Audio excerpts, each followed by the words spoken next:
Chapter 5: Financing Venture. Intended Learning Outcomes.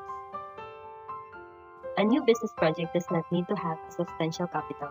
In fact, many entrepreneurs have started their business with little amount. Others do not have capital, but with good business ideas and guts to start business, they use other people's money. If one has a good idea worth pursuing in a business and the person concerned has all the entrepreneurial traits, the problem should not be much of a capital or money, but more on funding or sourcing the capital. So sa pagtatayo ng bagong business, hindi naman natin kailangan ng malaking capital. Pwede tayo mag-start ng business kahit maliit lang ang capital natin. Capital requirements. Capital is not all about or does not necessarily mean money. In fact, some entrepreneurs consider an innovative idea as a form of capital that is more precious than money. From financial viewpoint, however, capital comes in monetary terms in three forms as follows. First is the fixed capital, refers to the money needed to purchase fixed assets or capital goods. So, ang fixed capital, ito yung capital na permanent. For example, is lupa, buildings, machinery, mga equipment. Ginagamit ang fixed capital para direct na makastart ng business, even at a minimal stage. Working capital. After putting up the business with all the basic amenities and capital items in place as preparation for operationalizing the business and other capital requirements, which refers to the working capital, is needed to fund the day-to-day operation of the business. Third is the growth capital. Unlike working capital, growth capital is not related to daily or seasonal requirements for funds of business. Instead, growth capital are needed when an existing business is set to expand, diversify, or change its direction. So, ang growth capital naman is yung capital na ibinibigay ng mga malalaking company or ng entrepreneur na need para i-expand yung best business or palaguin ng mas mabilis yung business sa ibang market. Sources of capital. Funds needed for the business can be generated either internally or externally. Internal funds refer to the funds which are owned by the entrepreneur himself or the company. So, yung internal funds, ito yung sariling pera ng entrepreneur or ng company ang ginagamit na funds para pang capital or pang startup ng business. Internal funds refers to those beyond the means of the entrepreneur and the company. So, on the other hand, internal funds naman is ito yung funds na raised outside the business. For example, funds na galing sa mga friends, sa family, or supplier. Formal or informal sources. Formal sources mean sourcing or borrowing funds from organizations or institutions duly authorized by the government or by law to expand financial assistance or other forms of support services to business and industry. Informal sources includes those fund sources other than formal sources mandated by law to provide capital or financing business organization, parents, brothers, sisters, friends, relatives, suppliers. So, ang informal sources ay yung mga sources na, for example, galing sa family, friends, relatives, or even sa mga supplier. Long-term borrowing refers to organizations whose main business are generally meant for providing such form of financial assistance. Generally includes banks and mortgage houses that provide funds or capital whose payments are made on long-term basis, 1 to 3 years, medium-term loans, 3 years or more, long-term loans.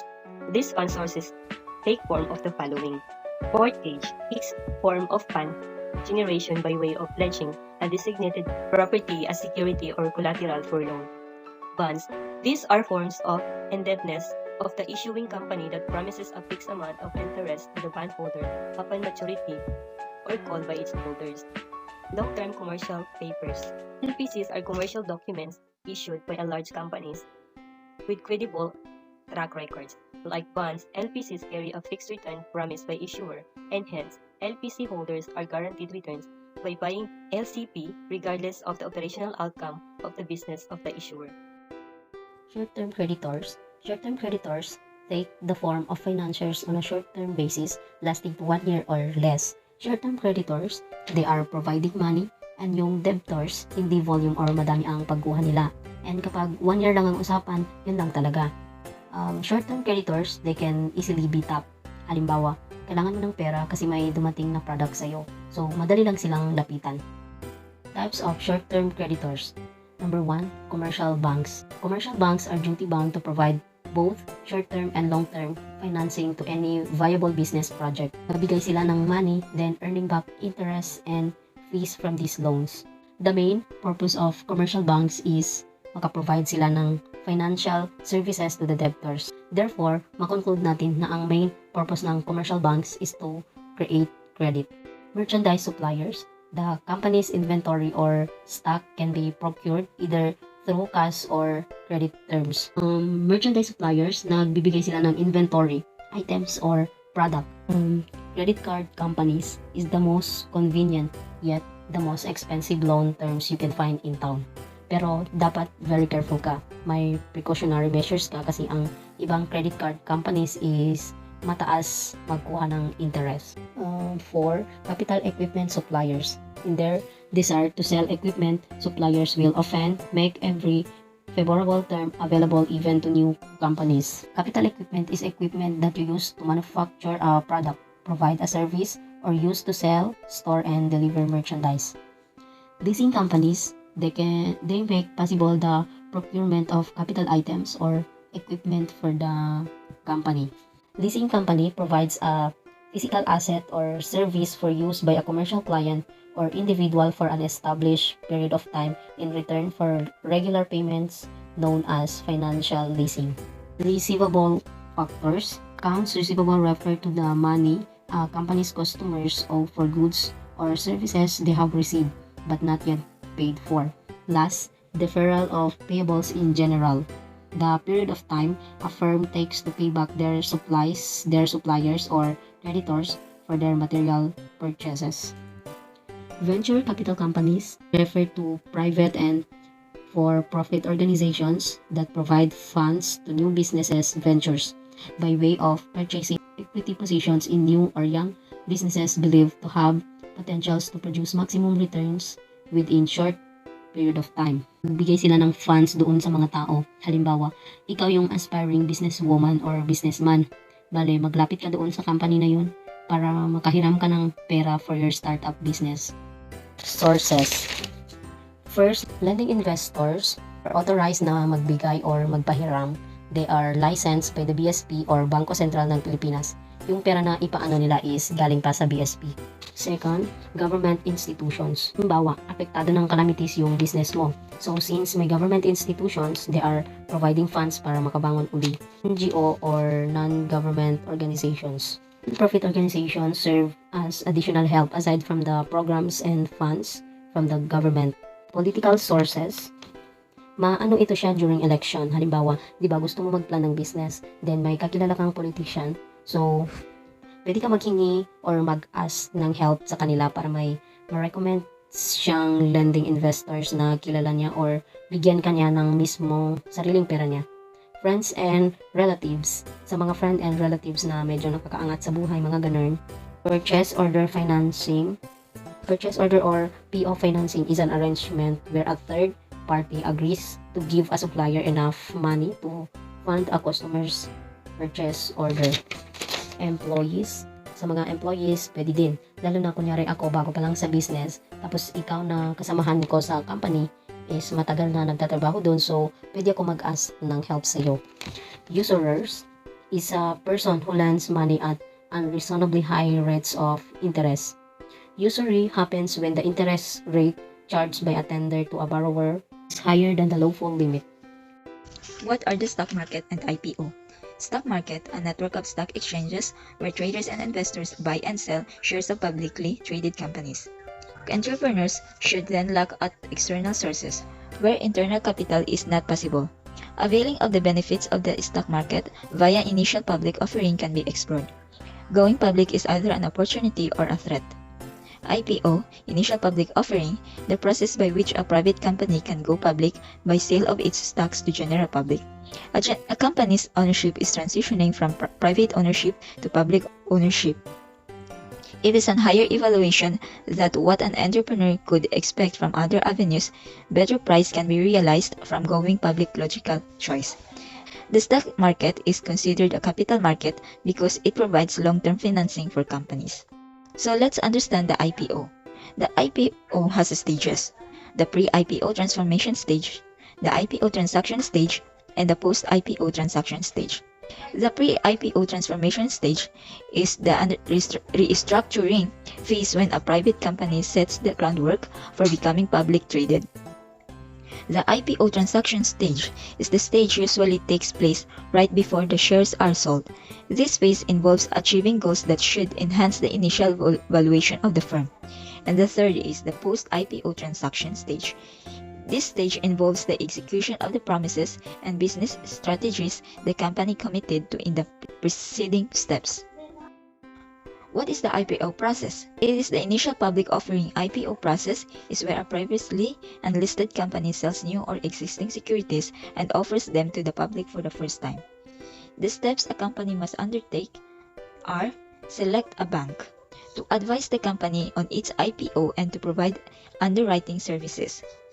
Number 2, due diligence and filings. Underwriting is the process through which an investment bank acts as a broker between the issuing company and the investing public to help the issuing company sell its initial set of shares. The third is pricing. After the IPO is approved by the SEC, the effective date is decided. The issuing company and the underwriter decide the offer price. Deciding the offer price is important because it is the price at which the issuing company raises capital for itself. The fourth one is the stabilization. After the issue has been brought to the market, the underwriter has to provide analyst recommendations after market stabilization and create a market for the stock issued. And the last one is the transition. The final stage of the IPO process, the transition to market competition, starts 25 days after the initial public offering. Metrics for judging a successful IPO process are the market capitalization and the market pricing.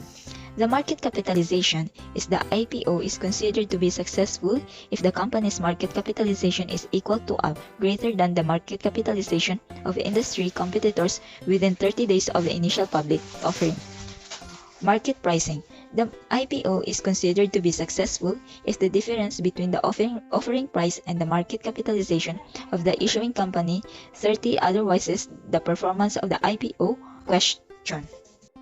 Dealing with the investment bankers, it is always good to know the underlying motivations for the other side during negotiation. So you need to understand the investment bankers' incentives or magiging kapalit or reward for assisting you with the initial public offerings.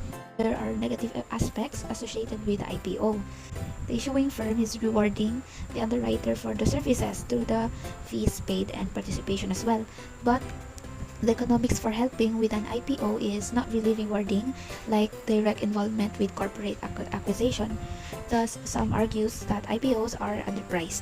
But despite the negative aspects of it, it is a dream for most entrepreneurs. But you need to come up into the deal with realistic expectations din naman. You need to question yourself, does it really make sense or kailangan ba talaga siya or essential? You need to learn or understand how the investment bankers and other in the process are compensated so that your expectations as to what they will do for you will not be grossly exaggerated. Going public via IPO means accommodating new business owners or meeting someone you've never known before. And some could be friendly, some could be hostile, some are armed with hidden agenda to take over the management or control of the company. And once the firm has been sold, taken public, or merged with a larger corporation as a part of a strategic alliance, the entrepreneur is a free person. It means you no longer concerned about losing market share, being sued, or not being able to service the firm's debt. Also, the chaotic schedule will be put into order and you have a financial means to do essentially what you want and begin to work or improve your favorite sports and have a lot of time for your family. It sounds nice when you have successfully achieved that result. However, there are risks in going public. 1. You may lose some focus and direction in life because before you had your focus or your full attention in your own company or managing your own company. So there are real chances that some have emotional downtime or emotional breakdowns, wishing that they had never sold their company kahit naman na-receive nila is fair price. Second, managing liquidity resulting from the company's sale becomes a burden for some. They find that managing money more difficult and less enjoyable than they had expected. So borrowing from the banks exist to lend money, and this is up for you to grab. While banks have open arms in entertaining the loans, you must be careful because banks can also make your lives miserable or the entrepreneur's lives miserable. First, be sure to support your figures with a business plan. Second, explain and in details how you would spend the money. Include this in your business plan. Third, prepare a specific reason as to why you need to borrow the money and convince them that you need their support. Fourth, explain why the bank financing is critical and why you did not consider other fund resources. 5. In your business plan, propose a loan payment schedule that will please them. 6. Convince them of the profitability for your business venture and convince them as how you would repay the loan. Then last, assure the bank that if the business cannot pay for itself, there are other guarantees and terms that would cover whatever loans exposure there will be. The C's of credit. To be able to avail the financing from the bank or any other commercial sources, you must be aware that lenders or creditors apply the basic principles of the so-called C's of credit. First is collateral. All formal sources of funding generally require collateral in the form of real estate, equipment, or any other form of easily sellable property. Now take note that loan application with collateral has a higher chances of being approved. Next is capacity. Refers to entrepreneur or borrower to capacity to pay for the loan. The business plan of proposed venture itself is also another indicator that the business has a high profit potential, that it has the capacity to pay for its debt. Next is character. This is more of the personal standing of the entrepreneur or borrower in his community as well as his own personal credibility. Contract. Each loan or borrowing transactions has to have a contract or agreement defining the obligations of the contracting parties. Next is conditions. Forming part of the major content of the contract are the terms and conditions set forth in the contract or agreement. The conditions refers to the terms or mode of payment, interest rates, penalties, and sanctions in case of default, as well as provisions of settlement of disputes as necessary. It is known to many that the C's of credit, which is connection of network, it is said that in this world, it is not much of what you know, but whom you know. And it's true enough because the connection and network of friends or entrepreneurs can go a long way, not only for entrepreneurial or business ventures, but also in some other aspects. However, entrepreneurs should be extra careful and cautious in dealing with personal connections, seeing to it that they are not abused or availed of contrary to law and business ethics.